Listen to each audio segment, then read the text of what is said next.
सरल हिंदी में तैत्तिरीय उपनिषद प्रस्तुतकर्ता स्वयं प्रकाश शर्मा। उपनिषद का आरंभ हम प्रार्थना से करते हैं। ओम। दिन और प्राण के देवता मित्र, रात्रि और अपान के देवता वरुण, आँख और सूर्यमंडल के देवता अर्यमा, बल और भुजाओं के देवता इंद्र, वाणी और बुद्धि के देवता बृहस्पति, विशाल डगों वाले तथा पैरों के देवता विष्णु, ये सब के सब देवता हमारे लिए कल्याणकारी हों और इन सब की कृपा हम पर सदा बनी रहे। सर्वशक्तिमान ब्रह्म को, जो सभी देवताओं की आत्मा है, हमारा नमस्कार है। हे वायुदेव, तुम्हें नमस्कार है, क्योंकि तुम ही प्रतीत होने वाले ब्रह्म हो। इसलिए मैं तुम प्रत्यक्ष ब्रह्म के बारे कहूंगा। तुम सत्य के स्वामी हो। मैं सदा सही ही बोलूंगा, मैं सदा सत्य ही बोलूंगा। वह सर्वशक्तिमान ब्रह्म मेरी रक्षा करे, सर्वशक्तिमान ब्रह्म मेरे आचार्य की रक्षा करे मेरी और रक्षा करे मेरे आचार्य की।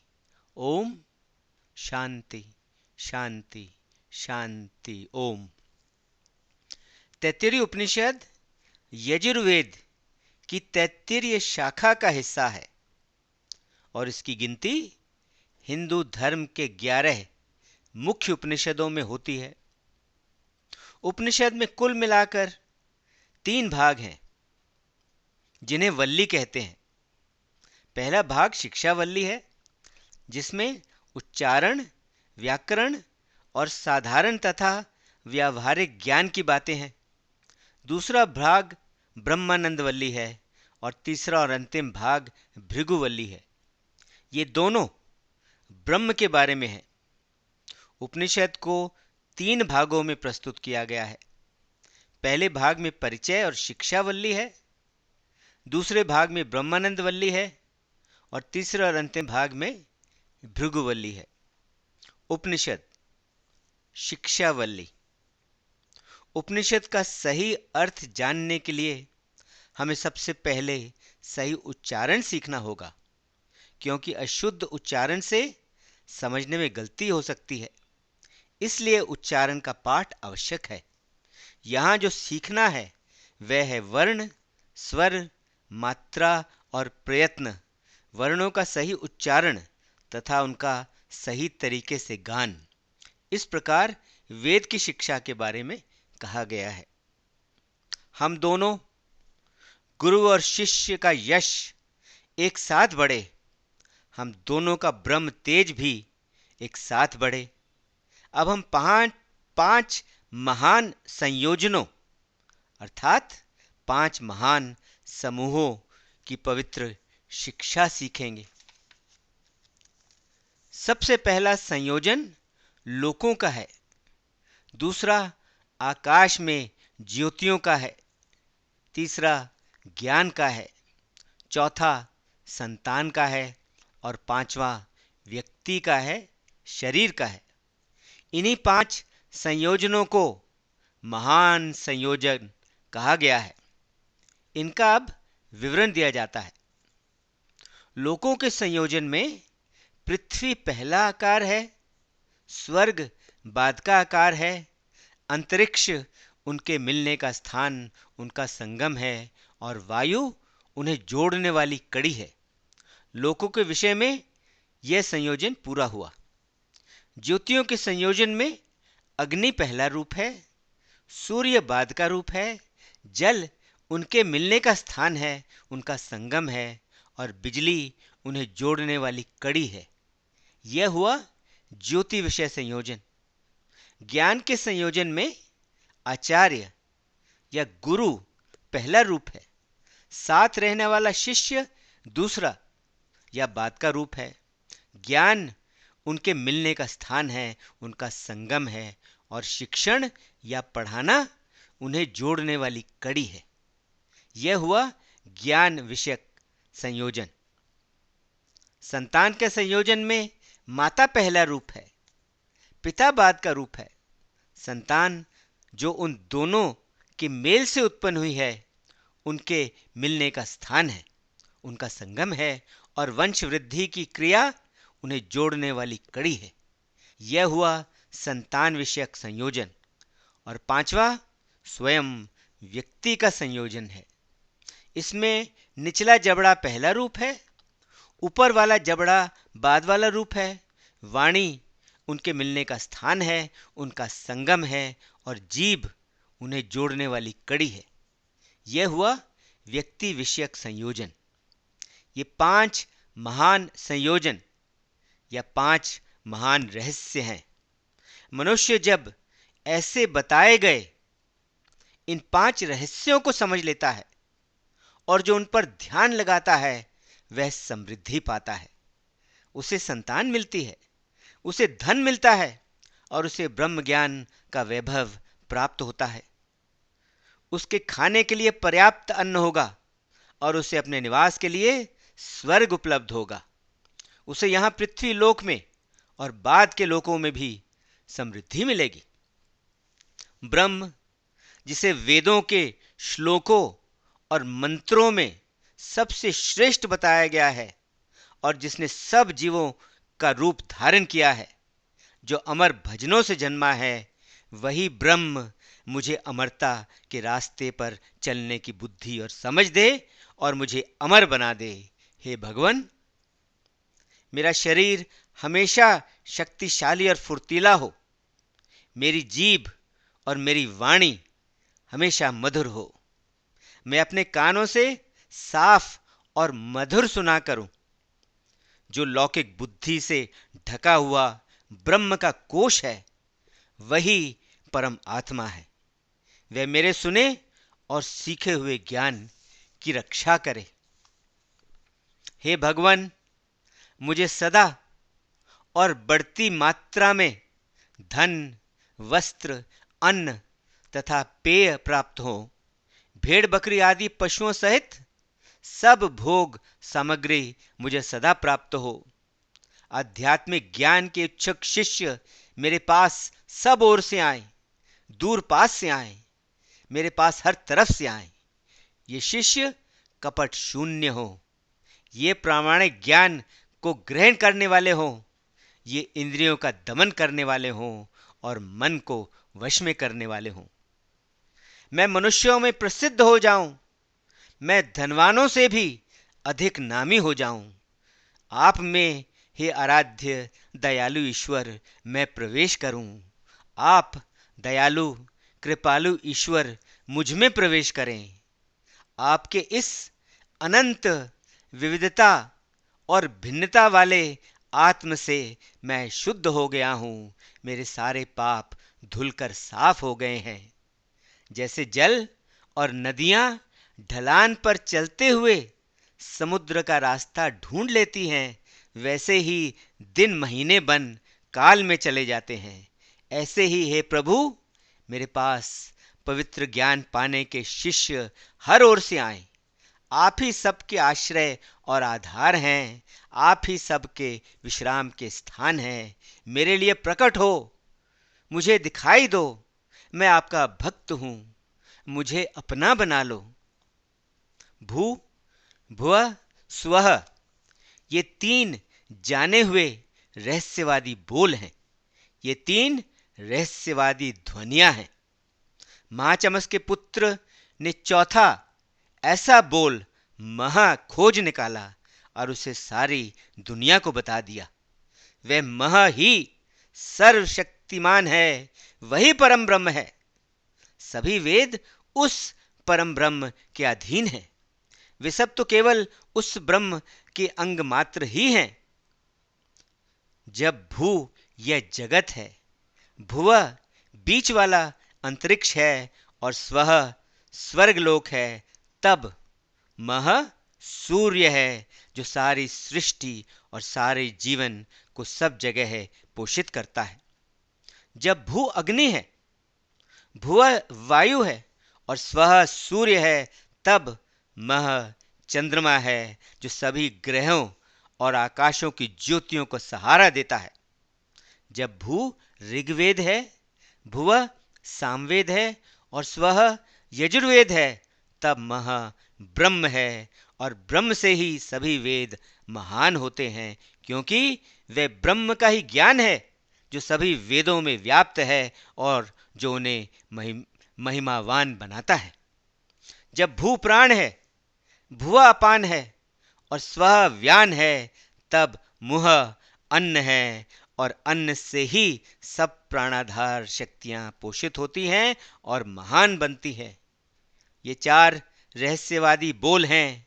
एक के चार चार भेद होने से ये कुल मिलाकर 16 ध्वनियां बन जाती हैं। वो जो उन्हें तत्व से समझ लेता है, वह ब्रह्म को समझ लेता है और उसे प्राप्त कर लेता है। ऐसा व्यक्ति सबका प्रिय बन जाता है। सब उससे प्रेम करते हैं। सभी देवता उसके सामने आदर से नतमस्तक होते हैं और सम्मान से उसके लिए उपहार लाते हैं। वह है जो सब जीवों के हृदय में आकाश है, उसमें ब्रह्म निवास करता है। यह ब्रह्म ही प्रकाश स्वरूप मनोमय पुरुष है। दोनों तालुओं के बीच में स्तन के समान एक मांस पिंडल लटका है। उसके आगे केशों का मूल स्थान है, जिसे ब्रह्मरंध्र कहते हैं। यही ब्रह्म का जन्म स्थान है और यही शरीर से ब्रह्म का बाहर जाने का स्थान है। यहीं से ही ब्रह्म प्राप्ति होती है। यहीं से निकलकर मनुष्य भू अर्थात अग्नि में स्थित हो जाता है। इसके बाद भुवः अर्थात वायु में स्थित हो जाता है तथा तत्पश्चात सूर्य में स्वः होकर और ब्रह्म में मह होकर स्थित हो जाता है। वह स्वशासन प्राप्त कर लेता है और अपने जीवन का स्वामी बन जाता है। वह अपने मन, अपनी वाणी, अपनी दृष्टि, अपना सुनना तथा अपनी बुद्धि का शासक और भगवान बन जाता है। वह यह सब कुछ और इससे भी बढ़कर बन जाता है। वह ब्रह्म भी बन जाता है, जिसका शरीर अंतरिक्ष के समान है, जो निराकार, सर्वव्यापी और साथ ही बहुत सूक्ष्म शरीर वाला है। इंद्रियां यहाँ विश्राम लेती हैं। यह मन को आनंददायक है, शांति से संपन्न और अविनाशी है। ब्रह्म का ऐसा स्वरूप मानकर हमें उसकी उपासना करनी चाहिए। जो ब्रह्म की यह मानकर उपासना करता है, वह अपने सभी अंगों पर नियंत्रण करता है। वह सभी जीवों की आत्मा बन जाता है। वह उत्तम और निष्कलंक बन जाता है और वह शांति और तसल्ली से भरपूर हो जाता है। पृथ्वी, आकाश, स्वर्ग, मुख्य दिशाएं और बीच की दिशाएं, ये 5 लोकों के प्रतिनिधि हैं। अग्नि, वायु, सूर्य, चंद्रमा और नक्षत्र जो ज्योतियों के प्रतिनिधि हैं। जल, पेड़ पौधे, औषधियां, व्योम और शरीर, ये सब भौतिक अस्तित्व माने जाते हैं, प्रकृति माने जाते हैं। अब पुरुष के बारे में अर्थात आध्यात्मिक दृष्टि से प्राण, अपान, व्यान, उदान और समान जो प्राण के प्रतिनिधि हैं, नेत्र, कान, मन, वाणी, त्वचा जो साधनों के प्रतिनिधि हैं, चर्म, मांसपेशी, हड्डी, मज्जा, ये शरीरगत धातु के प्रतिनिधि हैं। इन सब से पुरुष गठित होता है। इसे ऐसे दर्शाते हुए ऋषि ने कहा, यह वास्तव में 5 का समूह है। प्रकृति के भौतिक 5 से मनुष्य के आध्यात्मिक 5 को जीता जा सकता है। मनुष्य अपने भीतर को अपने बाहर से पूर्ण बनाता है। ओम ही ब्रह्म है, जो ईश्वर का परम चिन्ह है। ओम ही समस्त जगत है। वह सृष्टि में हर जीव है और वह सृष्टि में हर चीज है। ओम ईश्वर और ब्रह्म दोनों है। ओम अनुपालन और सहमति दोनों है। हर शुद्ध और हर शुभ काम ओम का उच्चारण करके ही किया जाता है। यह कहने पर ओम सुनाओ, पुरोहित सुनाना आरंभ करता है। ओम से शुरू करके सामवेद के मंत्र तथा गुणगान के गीत गाए जाते हैं। ओम से शुरू होकर सब प्रार्थनाएं सुनाई जाती हैं। ओम से अध्वर्यु पुरोहित उत्तर देता है। ओम से ब्रह्मा पुरोहित आरंभिक स्तुति गाता है। ओम का उच्चारण करके यज्ञ में आहुति डाली जाती है। ओम का उच्चारण करके ब्राह्मण प्रार्थना करता है, मुझे ब्रह्म प्राप्त हो, और ऐसे ब्रह्म की इच्छा करते वह ब्रह्म में स्थापित हो जाता है और वास्तव में वह ब्रह्म को प्राप्त कर लेता है।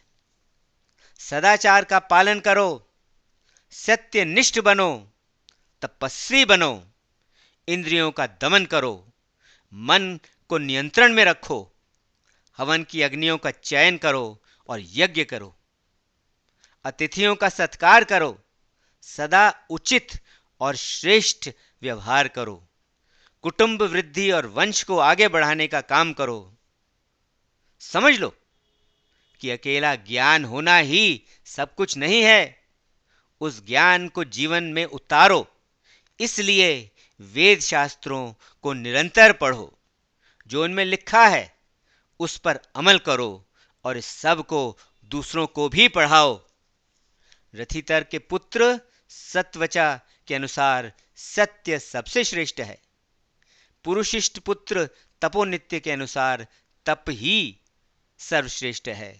मुदगल के पुत्र नाकमुनि के अनुसार वेद शास्त्र और धर्म ग्रंथों को पढ़ना और पढ़ाना ही सबसे श्रेष्ठ है। अतः इन ऋषियों के अनुसार हमें सत्य, तप और वेद शास्त्रों के पढ़ने और पढ़ाने में दृढ़ रहना चाहिए। वेदों का ज्ञान और ब्रह्म को प्राप्त कर ऋषि त्रिशंकु बोला, मैं शाश्वत अनादि काल से चले आ रहे इस जीवन वृक्ष के भेद को समझ गया हूं और इससे ऊपर उठ गया हूं, और अब मैं इसे चलाने वाला बन गया हूं। मेरी ख्याति पर्वत की चोटी की तरह है। उस परम ब्रह्म ने मुझे सूर्य जैसा पवित्र बना दिया है। अन्न का उत्पादन करने की शक्ति लिए सूर्य में जैसे अमृत है, मैं भी वैसे उत्तम अमृत में प्रकाश स्वरूप हो गया हूं। धन का भंडार हो गया हूं, मैं अमृतमय हो गया हूं। वेद पढ़ाने के बाद विदा होने के समय आचार्य शिष्यों को शिक्षा और परामर्श देते हैं और समझाते हैं, हमेशा सत्य बोलो, सदाचार और सद्गुणों का जीवन जियो, नियमित रूप से प्रतिदिन वेदों का अध्ययन और पढ़ना जारी रखो, इसकी उपेक्षा कभी मत करना। आचार्य को उसे दक्षिणा स्वरूप पर्याप्त धन लाने के बाद संतान से नाता कभी ना तोड़ो। सत्य की उपेक्षा कभी ना करो, सदाचार और सद्गुणों की उपेक्षा कभी ना करो। धर्म से कभी नहीं गिरना, शुभ कर्मों से कभी नहीं चूकना, उन्नति के साधनों से कभी नहीं चूको। वेदों को स्वयं पढ़ना और दूसरों को पढ़ाना कभी मत भूलना। देव कार्यों और पितृ कार्यों से कभी ना चूको। ऐसे बनो जिसके लिए माता भगवान है, मां को भगवान समझो। ऐसे बनो जिसके लिए पिता भगवान है, पिता को भगवान समझो। ऐसे बनो जिसके लिए आचार्य भगवान है, आचार्य को भगवान समझो। ऐसे बनो जिसके लिए अतिथि भगवान है, अतिथि को भगवान मानो।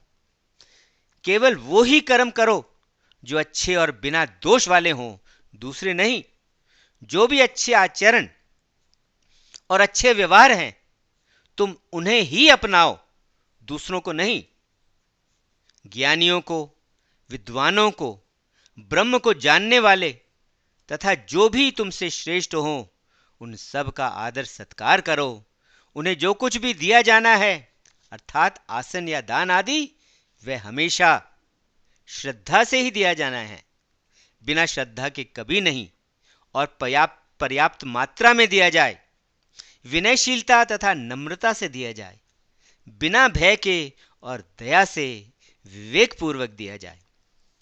और फिर यदि तुम्हारे मन में अपने कर्म, अपने आचरण या अपने कर्तव्य के विषय में कोई शंका हो कि हमें ये कैसे करने चाहिए, तो इन सब परिस्थितियों में तुम उन ऋषियों, उन ब्रह्म को जानने वाले तथा जो हमसे श्रेष्ठ हैं, तुम उनकी ओर देखो, उनसे प्रेरणा लो, क्योंकि वे लोग कर्म, कर्तव्य और आचरण को अच्छी तरह जानते हैं। वे न्याय करने में सक्षम है, वे दूसरों के नेतृत्व में नहीं हैं, वे कठोर नहीं हैं और वे सदाचार और सद्गुणों के प्रेमी हैं। फिर तुम भी वैसे ही करो जैसे वो इन परिस्थितियों में करते, तुम भी उनके उदाहरण स्वरूप करो।